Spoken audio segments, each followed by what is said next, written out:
profit, and it's chopping around and not moving, stop yourself out and get out of there.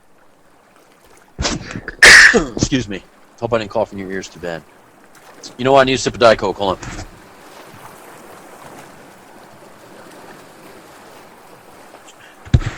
Okay, back. All right, so listen. You enter the trade right here on the pullback off of 84, around 78, 75 with the spread, right? You're in. You start the clock. You have a 2-hour time horizon where if they pull away and go into consolidation like this and they don't move the trade, something's wrong. Ed, you asked me, I don't know the answer, man. Something's wrong, right? You start the clock on your entry second leg, something's wrong.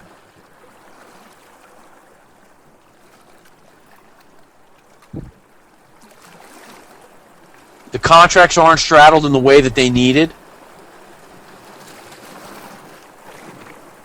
So you got to scratch yourself out.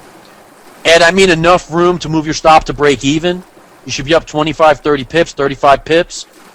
And if it's chopping around, if the trade doesn't go in your favor right away, something's wrong, right?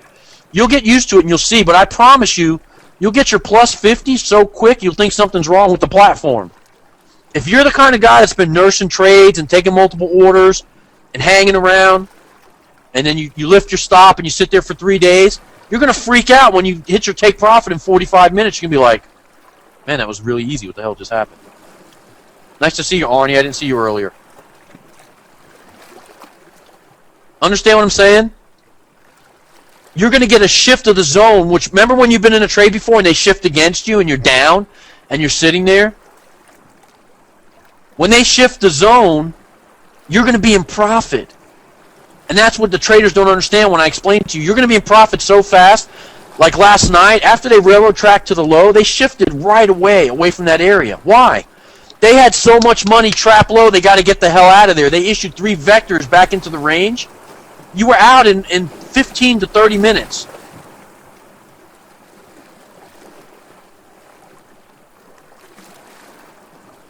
Understand? It's fast. When you grab the trade, it's so quick, you're going to think something's wrong with your computer or something. I'm like, holy crap, did I just book 50 pips in 15 minutes? Then what's going to happen is you're going to feel like it was too easy, and then you're going to hang around and make stupid trades and give it all back. That's what's going to happen, I promise you guys. Don't do that, I'm telling you. If you book a profit on an easy setup in 2 candles, you see the railroad tracks to the low and you take it, and in 2 candles, 30 minutes, you're out plus 50. Don't hang around and keep guessing and chasing it. That's what's going to happen. All right, look, I just realized I went a little over. We need a 7-minute bathroom break. We got about another 45 minutes, then Carl will be in. 30, 45 minutes, depending on how I go, okay? Let's do a 7-minute, and I'll keep talking about these vectors and this setup. This stuff's important, man. Listen, identifying the pattern, identifying how they handle it, and identifying where you're supposed to take the entry and what it's supposed to look like is the whole business. Once you master this stuff, you own these guys, man. So let's do a 7. We'll be right back. So, all right, so we're trying to understand how the high or low is formed, right? So they hit the number, they pull back 15 to 20 pips off of that number, go near the level, and fail to break it. That's your setup.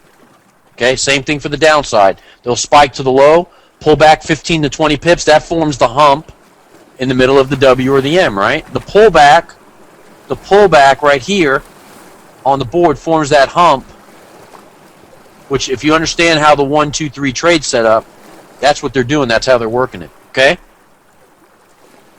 Important stuff to understand.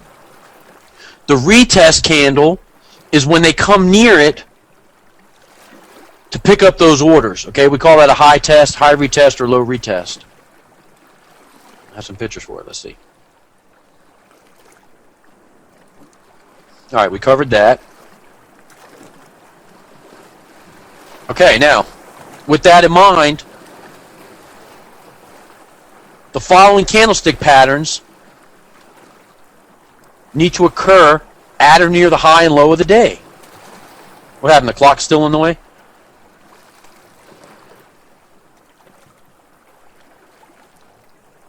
Okay, yeah, I think you asked me about the clock. All right, here, let's go here. If the structure takes 30 to 90 minutes to build, but up to 2 hours, if you're on the first leg and the trade doesn't move into profit in 2 hours, you scratch yourself out. If the second leg presents 30 to 90 minutes in and you already started the clock, restart the clock on the second leg, and the time window is 2 hours. Okay, if that trade does not shift away from your entry and go into profit, if it's teetering back around between +1, -5, +7, and doesn't move nicely, scratch yourself out. All right, one more time. Last time, Whitney, pay attention. Roberto, okay. If the first leg, how about this? How about a pitcher's worth 25 cents? I'll draw it for you. They spike up and pull back. You took the entry right here. No problem. Okay, you start your clock. 30 to 90 minutes. You expect them to come in and do something else. Forget about the 30. It's 90 minutes. Unless it's railroad tracks. They pull back. They hang around. This goes on for an hour and a half, which is equivalent to 90 minutes. The trade just sits there and doesn't go into profit. Scratch yourself out of the trade and take what is given at that moment in time. There is no chart, Floyd. I'm drawing it. Remember, they test you with time and patience, which retail traders have neither. They're trying to juggle trading between a job, and they don't have any patience. They want it to go into profit right away. Thanks, Abe. Okay, so now, if an hour and a half elapses and doesn't do anything, 2 hours maximum. You're going to know when you start trading these. I promise. The example I give you is the last 2 nights. They shifted. They got the hell out of there so fast. The trades were up big in the blink of an eye. That's how your trades are supposed to go. You're not supposed to nurse a trade for 3 or 4 days. That's not the business. You're supposed to be up in profit in a bar or two. When you grab the right price points, you'll be in profit quick, man. You're not going to sit there going, oh, man, it's consolidating. I don't know if I'm in the right spot. You're going to learn. You're going to see what I'm talking about. I promise. I promise. I promise. It's there. All right, so look. Hour and a half, 2 hours. Yes, if you're losing, you scratch yourself out because I don't want you to throw any more pips away than necessary. Okay, now, if your clock's about to expire and they make a break back towards the high, but fail to break the high and form out the second leg of the M, the clock starts over from here. You give it a 2-hour time horizon. I promise you, if you got second leg, you'll be in profit in 30 minutes. Isn't that like Pizza Hut, 30 minutes or it's free?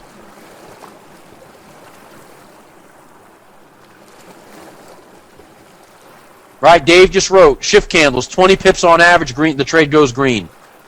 They shifted away 20 to 30 pips off of the high or low quickly into your favor. Gloria, you know the answer to that. If the second leg breaks the first leg, pay attention, you've heard this 4 times, you know the answer to this.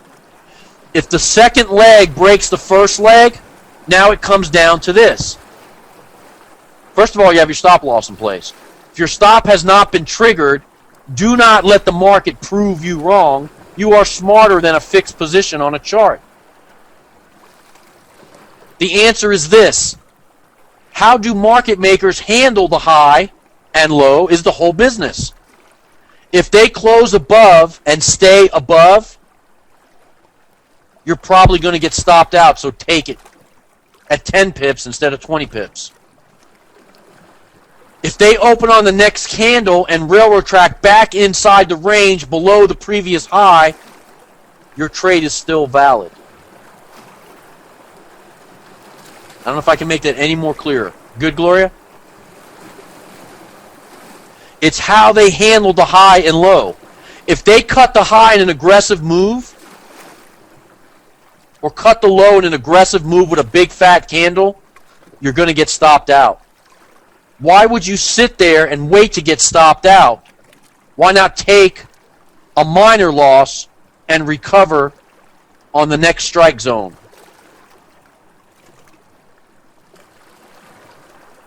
Glory, if they close above 3 pips, you got to wait and see what the next move is.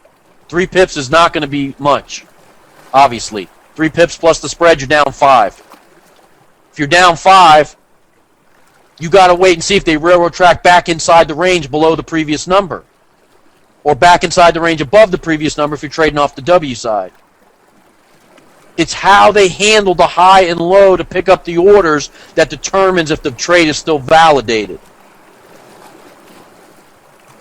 Okay, good stuff.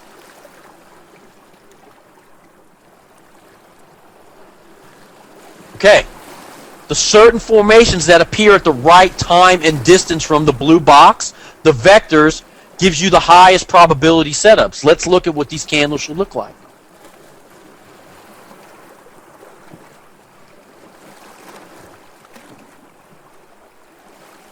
Okay, this is exactly the way I've illustrated it for you. Here's what happens. Where's my little ballpoint? Okay. They vector to the low. They issue a hammer outside pin structure on the mayonnaise. They consolidate for 1, 2, 3, 4. How long is that? 1 hour. They consolidate off the low for 1 hour. They then spike back towards the low, but fail to take out the LOD. And then they immediately get out of that area. They consolidate. Your entry is here on the confirmed railroad track. The trade goes into profit, plus or minus a few pips right off the bat, and then in 45 minutes you either hit your profit or you're well on your way. Stop loss goes right here below the low. I'll talk about where the stop loss placement is tomorrow, probably. Okay?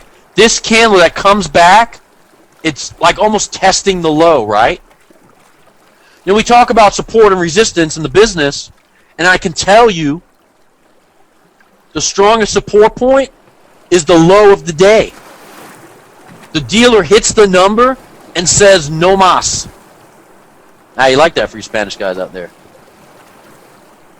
The dealer says, no more. That's the price. I can't go another pip lower because I might let some money out. That is why you have a variation of highs and lows from dealer to dealer. Because that dealer that didn't go another pip below, but another dealer went 2 or 3 more pips below, his stop orders or a certain amount of orders, maybe he was going to pick up more longs. He didn't want to activate those because he knew he was going up. So he stops right there. He's got everything he needs today. No more. He comes back and he comes near it again. So isn't it safe to say that this is the strongest support there is and the high of the day is the strongest resistance there is? Because the dealer doesn't want any more. Right? There's your entry. Bam. Beautiful setup. Okay. The high test candle. You have your vectors. Here, look, extend the box out. He moved a little later. There's your 3 pushes at the high. He cuts the high in 3 moves. There's the price point. That's resistance for today, right? I'm going to start doing that. The dealer hits 61.92 and he says no mas. He pulls back quickly for 30 minutes. He works it, right? Hangs around, validates the orders. He pushes back up. Understand this was green like this at one time, right? He then comes right back below and closes down. The high is still intact. He then shifts the zone away from this structure and traps everybody that got jammed up in here, consolidates, accumulates more contracts on this anticipation. He has built enough of a float in here to be profitable for the day, and then in one candle, he's sorry about your luck, but I need to make some money here. He shifts the zone away from higher level long holders and makes them cry. You will almost be out. By the time it hits here, you should have your plus 50. How do you know, Steve? How could you measure? Because this range is 60 pips, and if he's above that and comes below it, that's way more than 50 pips. You're out. Spread and all. Okay? I hope you see the beauty and the simplicity of all this. It's crazy. It is. It's like artwork. Understanding how the dealer traps the traders is essentially how he handles the high and low, because that's where the traps are, is the whole business.